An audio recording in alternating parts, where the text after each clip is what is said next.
Ya, jadi kita hanya memberi waktu saudara untuk hanya 3,5 tahun. Kecuali ya, kita punya beberapa pengecualian, sakit, kemalangan, gitu ya. Kalau miskin nggak termasuk.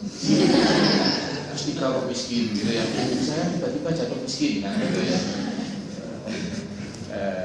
Ada 6 kriteria yang saudara boleh memperpanjang paling hanya maksimum 1 tahun, 1 semester. Jadi kita hanya akan memberikan waktu saudara itu 4 tahun, no longer than that. Ya, jangan dikira kami mendolimi loh ya. Kalau kami biarkan saudara-saudara sekalian tidak selesai, itu kami akan mendolimi. Di S2 kami kunci juga. Semester 3 itu SP1, semester 4 SP2, semester 5 SP3. Jadi artinya dia paling banter hanya bisa 3 tahun. Kalau 3 tahun tidak selesai, dia menulis surat mengundurkan diri. Jangan kaget, jangan shock. Aduh panas loh. Untuk membangun keberanian masuk ke ruangan ini aja sudah luar biasa. Tapi enggak, itu percayalah. Itu nomor 1. Nomor 2, prinsip pentingnya itu adalah begini. Saudara mau bikin proposal berapa lama? Saya nggak mau saudara jawab sekarang, tapi saya jawabkan. Kalau saudara bikin proposal 1 minggu, atau 2 bulan, atau 3 tahun, sama saja. Ketika maju diunek-unek ke podoai, gitu ya, tetap akan apa itu namanya, dikritisi segala macam lah. Kita nggak ada yang sekarang membantai, itu nggak ada kayak dulu. Nggak ada. Zaman dulu itu membantai. Saudara penelitian kayak gini nggak cocok masuk di S3. Itu cukup di S1. Jadi kalau besok minggu depan lagi saudara masih presentasi seperti ini, kita tidak akan melanjutkan. Itu zaman dulu kayak gini. Dan yang itu sudah meninggal semua.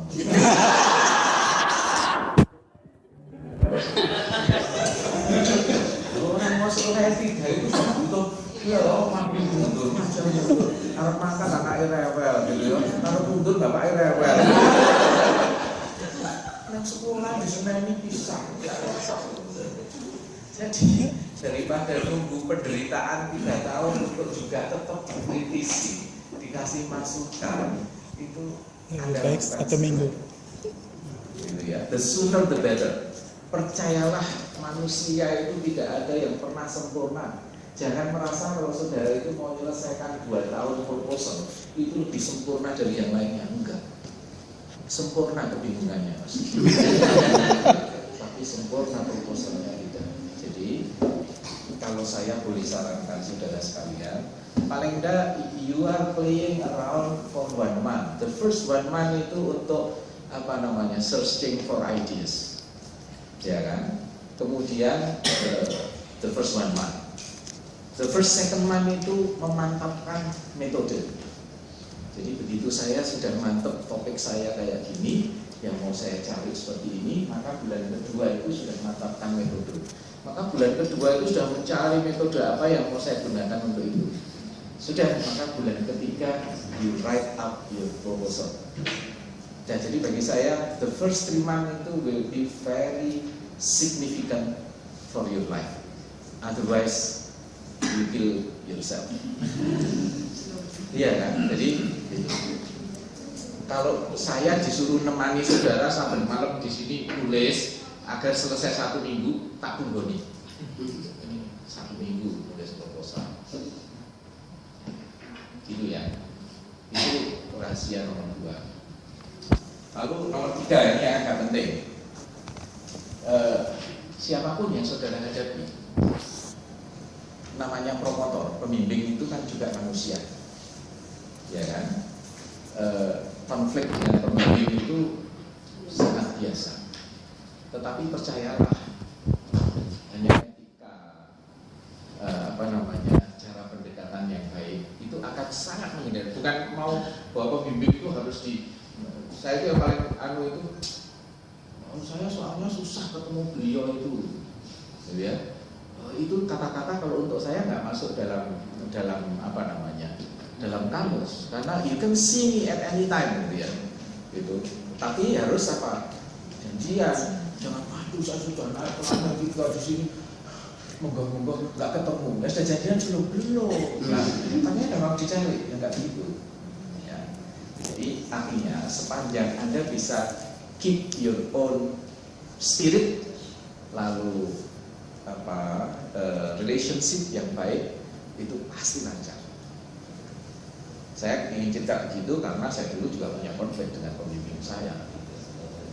Wes wong Inggris gitu ya, Inggris gitu ya, terus waduh sampai akhirnya sudah tahun ketiga saya sudah mengumpulkan sampel penelitian saya tentang ibu hamil dan malaria. Jumlah sampel saya itu 3.200 ibu hamil yang saya ikuti mulai dia terdeteksi hamil sampai dia melahirkan. 3.200, Anda bayangkan sopo sih menghamili komputernya itu menghamili mereka itu. Saya nggak mikir bahwa orang itu menghamili itu nggak cepat-cepat segitu itu. Tapi ya tidak, sampel saya begitu. Ketika saya sudah mencapai sampel size 2.900 itu saya lapor ke pembimbing saya. Beberapa temuan saya sudah signifikan, beberapa belum. Gitu. Dan saya konsultasikan dengan Pokok itu yang menulis bukunya clinical trial itu, Stuart G. Pokok itu di London School of Hygiene. Dia bilang, you are much better than anyone else. Your number is quite high and will be significant to draw the conclusion, a significant conclusion. Wah, saya mantap karena dia lebih senior daripada pembimbing saya. Pembimbing saya usianya itu hampir sekitar 65 gitu. Nah ini Pokok itu umurnya sudah 70 waktu itu. Nah saya mantap, pembimbing saya itu nolak. Waduh, saya mau mengundurkan diri. Tapi akhirnya lalu bisa dimediasi oleh Chancellor, jadi wakil rektornya di London School, lalu saya bisa ujian. Nah, tapi intinya adalah itu, jangan pernah your life itu goes so smoothly. Ada. Sama seperti di rumah itu kan ya, tungkrek jatuh, suka di sini pakai brake, lesu loh. Saya belajar di rumah itu kalau apa? Bantu saya jatuhkan piring atau jatuhkan gelas. Saya nengok aja enggak. Terus saya tanya istri saya. Saya lagi makan atau ngetik di gitu ya. Program. Enggak pernah saya itu.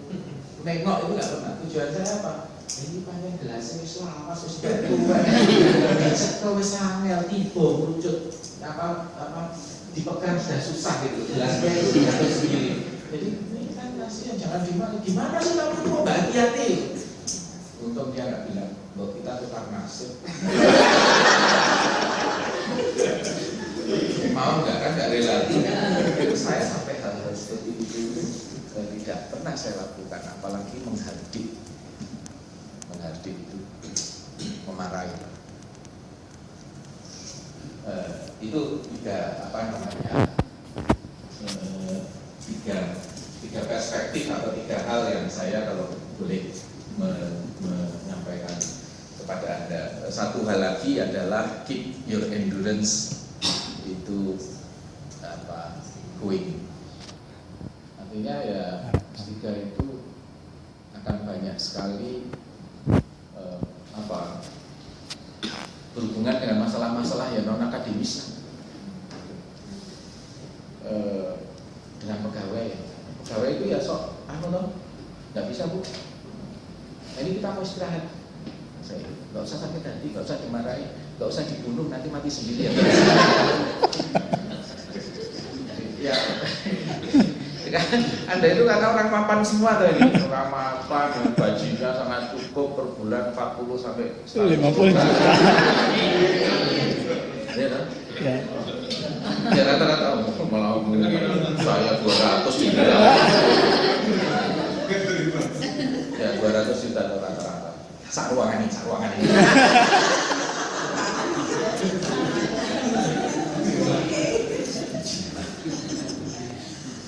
Ya, jadi itu percayalah. Tapi semangat. Ada kalau mau cerita, saya ini contoh orang yang meneliti, yang penuh penderitaan. Kalau Anda mau cari cerita tanya ke istri saya itu. Kami sama-sama nelitinya di desa gitu ya. Duit saya terbatas, saya itu hanya bukan kontrak rumah di Jepara. Itu saya nyewa kamar ukurannya 3 kali 2 meter. Ya. Duit saya cekak pegawai negeri. Terus jadi itu apa? Pas saya itu kontrak itu oke, kamar sudah deal ya, saya bayar setahun itu. Pas saya masuk, saya lihat atas nggak ada. Nggak ada plafon. Ya, saya mikir anak saya itu masih bayi, umurnya baru 3 bulan. Dan turun lah, nggak ada pocong motor ribet. Kalau enggak kan topi perilan dari itu. Wah, terus saya masuk kamar itu, lah kok Anda mau bicara tegel yang kayak gini? Itu tuh apa kalau mau tahu? Goblok. Semen. Plester aja yang 2 sisi itu loh. Plester 2 sisi, selotip gitu. Karena itu semennya kasar gitu loh. Akhirnya saya itu beli kayak anak kos-kosan zaman Jepang dulu gitu. Plastik itu. Plastik agak tebal gitu. Sudah di situ saya bawa motor gitu ya. Nah namanya orang melahirkan itu kan kayak pas bikin loh, sak wayah-wayah gitu. Sewaktu-waktu itu orang bisa melahirkan jam 1 malam di kecamatan ini, jam 1.30 kecamatan sana, jam 2 orang bonceng sama petugas lapangan gitu ya. Saya naik motor gitu. Karena ibu hamil saya tidak boleh lebih dari 24 jam sesudah dia melahirkan untuk ngecek data darah pada ibu dan anaknya, plasentanya ibu, darah ibu, darah anaknya, mengukur kapuro skor itu anak viabilitas, tidak hanya agar skor sampai setengah mati.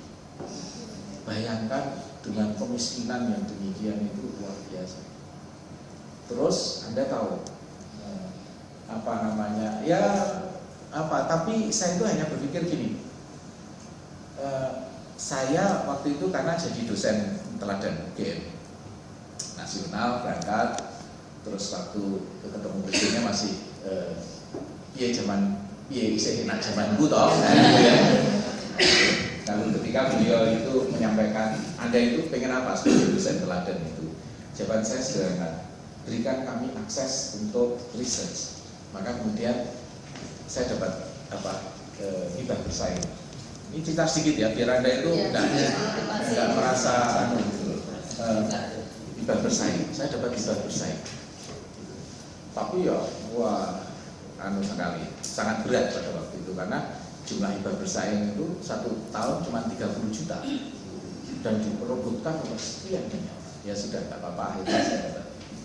Bayangkan 30 juta. Sesudah saya selesai, saya hitung-hitung itu biaya totalnya hampir 1,2 M.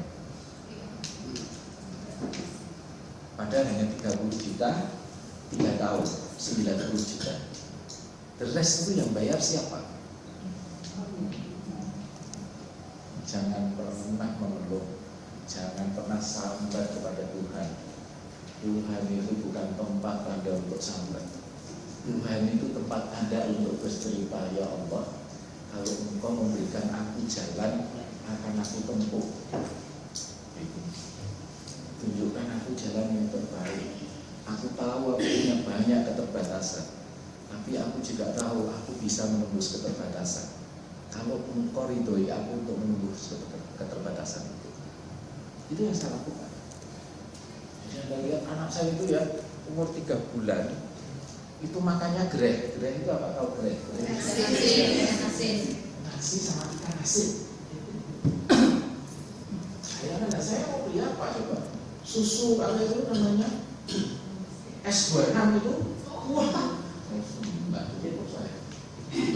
Kalau saya beli S26 hanya saya nggak penelitian. Jadi ya dia makannya seadanya gitu.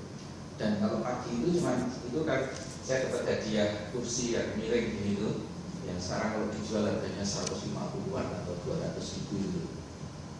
habis dimandikan duduk di depan apa jendelanya itu pendek gitu, luar itu wah debunya gitu ya. Yes, alhamdulillah hidup sampai sekarang saya. Rumah saya itu lah yang saya sewa itu sudah sekali. Jadi perjuangannya luar biasa. Jadi jam 1, 1.30, jam 2 itu naik motor, yang jalannya itu kanan kiri jurang gitu ya. Hanya untuk ambil darah ibu, darah bayi sebanyak 3.200 orang. Dan ketika saya selalu berdoa, ya Allah, kalau Engkau ridhoi aku akan menembus keterbatasan yang aku miliki. Tapi kalau Engkau tidak meridhoi, aku tidak akan menembus. Itu doa saya yang selalu saya ulang-ulang ya. Dan luar biasa, begitu saya nemui ibu hamil. Anda cari ibu hamil di Jogja sini ini, gitu ya, lalu diperiksa, wah menghindar, pasti nggak mau, apalagi mau diambil darahnya. Di sana itu masuk desa, itu dapat ibu satu, ya. Terus minggu depan saya bilang ibu, minggu depan saya, nengok lagi ya bu ya, saya pengen lihat, mudah-mudahan ibu tetap sehat. Ini masalah komunikasi ya. Kalau ibu setiap ketemu itu saya sampaikan kepada si ibu itu apa? Bu, percaya saya enggak? Ibu hari ini tampak lebih muda dan lebih cantik daripada minggu yang lalu. Betul enggak Pak? Saya ngomong gitu kalau ada suaminya, kalau enggak ada suaminya saya ngomong gitu. Dan apa? Setiap saya datang ke desa itu pasti sudah dikumpulkan oleh si ibu ini, ibu-ibu lain yang hamil. Bahkan barusan nikah itu, ayo nyobakan ya nikah, Anda itu kan habis nikah, cepat diperiksa gitu. Jadi memang ada sekitar 200-an subjek saya itu yang akhirnya enggak hamil. Karena saya deteksi itu sejak dia merasa hamil 8 minggu. Kan sudah itu kan ada yang kata. Itulah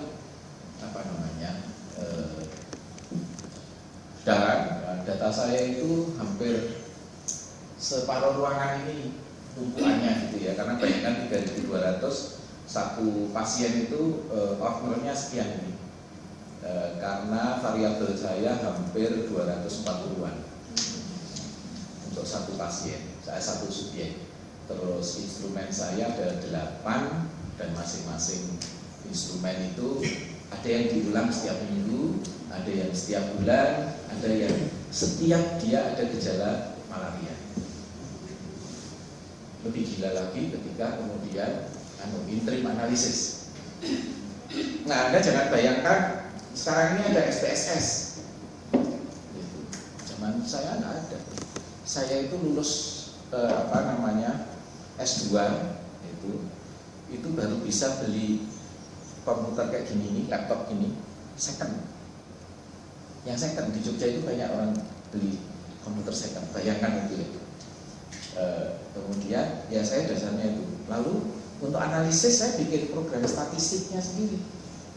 Bagaimana membuat program statistik agar saya bisa menganalisis data saya. Dan supervisor saya datang ke sini. Will you be ready? I will be visiting your field of study and knowing how you collect the data and information. Sangat singkat emailnya dia. Dia datang, saya ajak ke lapangan, saya masih ingat fotonya. Terus dari itu ke lapangan hanya dua hari. Dia lihat saya jam 1 ambil darah. Dan itu yang paling bikin saya stres. The rest 5 days di Jogja sih. Kantor saya itu di Farmakus itu dulu masih sangat jelek, masih ingat ya Mbak. Masih sangat jelek, sekarang sudah lantai 6 itu. Radio Putro dulu di parkirannya ada di utaranya. Kemudian dia masuk di gudang ini, dia bilang, can I get the data from that side? Ambil satu, terus dia bilang itu ambil satu order gitu ya. Terus ambil jam, ambil 15. Jadi acak aja, ambil acak. Terus dia minta saya ngecek ke database saya. Dia baca, saya disuruh baca raw datanya ini. Misalnya instrumen 1 itu kan ada yang saya kumpulkan, katakan 20 item variabel. Dia nyocokkan. Cocok. Ini kok nggak ada? Itu ada nggak? Nggak ada. Ini kok nggak ada? Yang saya banyak hilang data itu apa? Penghasilan. Karena orang Jepara itu kan bisnisnya bisnis mebel, sehingga dia, dan kalau sedang paceklik dia ya gurun tani gitu. Maka kemudian saya banyak yang kosong, tapi saya biarkan aja, saya nggak mau ngarang. Nah dia, kok kamu enggak, saya nggak bisa dapatkan. Kalaupun saya bisa dapatkan datanya, akan nggak valid karena penghasilan 1 bulan dan bulan berikutnya itu bisa completely different. Nah itu saya ingat bagaimana saya diapresiasi oleh supervisor saya. Tapi saya putus sampai teman-teman di bawahku itu bilang, itu Juban itu 5 hari di tengok itu putih sekali sini ya, dia kalau minum kopi itu sampai kelihatan, tapi nggak ada darahnya, pucat katanya gitu. Tapi dicek di satu-satu. Terus, oke, sekarang gimana kamu menganalisis datamu? Saya kan masih pakai itu pemrograman yang model DOS gitu ya. Jadi bikin, oke, sekarang gimana kamu bikin program ini? Padahal bikin program analisis itu kan begitu saya mau analisis variabel, baru saya ngarang programnya kan kadang-kadang lupa juga gitu. Kok saya pakai program ini, bikin rumus ini, kok itu apa gitu. Oke, sekarang coba kamu ulangi, bikin lagi. Jadi udah, untung ya lancar. Saya menulis, makanya logbook menjadi sangat penting. Logbook itu is the most significant part of your life. Tulis apa yang Anda temukan, jangan tulis apa yang tidak Anda temukan. Jadi bisa ngarang dong, maksudnya jangan ngarang, nggak usah. Ya maka sudah itu, ya sudah. Coba kamu merang ini, dirang datanya. Bayangkan 3.000 pasien akhirnya yang bisa saya analisis. Lalu kemudian selesai sudah. Nah, intinya bagi saya adalah jangan mengulangi penderitaan yang saya alami. Saya nggak mau Anda lebih menderita dari saya. Karena apa? Anda jelas lebih makmur daripada saya pada waktu itu. Jadi kalau sampai Anda sekarang merasa kesulitan dengan hal yang lebih sederhana Anda lakukan, itu menyesalah jadi manusia. Karena ada orang lain yang lebih menderita daripada Anda. Percayalah itu. Dari aspek ekonomi, dari aspek apa sih? Tapi ya itu tadi, doa saya itu selalu gitu. Ya Allah, aku tahu aku punya keterbatasan. Tapi kalau Engkau meridhoi aku menembus keterbatasan itu, aku lakukan. Itu ya. Nah, jadi apa? Jangan pernah menyesal untuk sekolah S3. Jangan pernah putus asa, karena ada orang lain yang jauh lebih menderita daripada Anda. Intinya gitu. Jangan mengeluh, karena Allah itu bukan tempat mengeluh, tapi Allah itu untuk tempat bercerita dan menunjukkan jalan kepada Anda untuk mendapatkan yang terbaik. Itu dari saya. Nah itu prolog saja, ini sekedar mendorong biar Anda nggak kecil hati.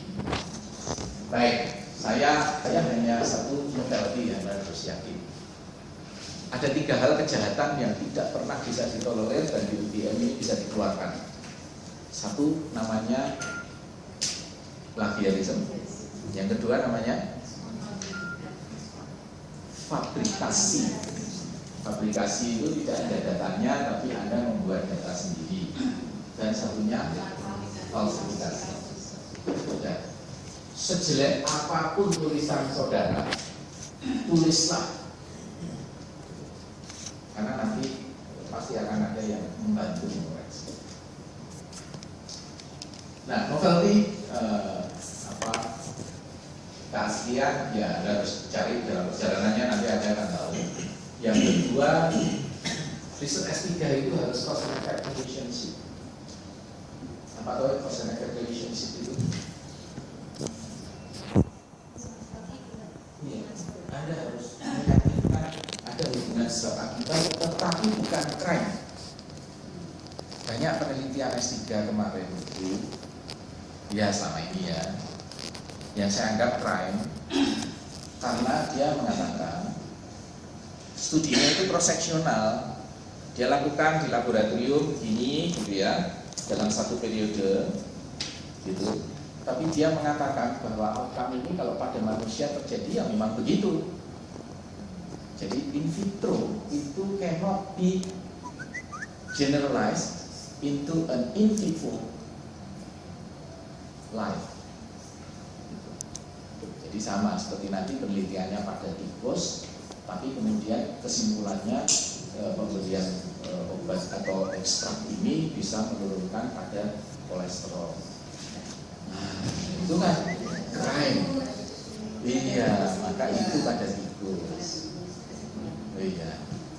Mengapa begitu? Bahayanya kalau kesimpulan itu, tesis Anda itu kan sudah selesai dibuang gitu, ditemu tukang orang jual kacang itu, terus nanti untuk bungkus kacang yang beli habis baca, wah ini bagus, kesimpulannya yang dia baca, maka kita sudah mencederai atau mencelakakan masyarakat. Jadi cost and effect relationship memang harus dibangun. Nah, topik yang kita padahal sampai jam 12 ini baru jam 3 pulang sekolah. Masih punya waktu 9 jam.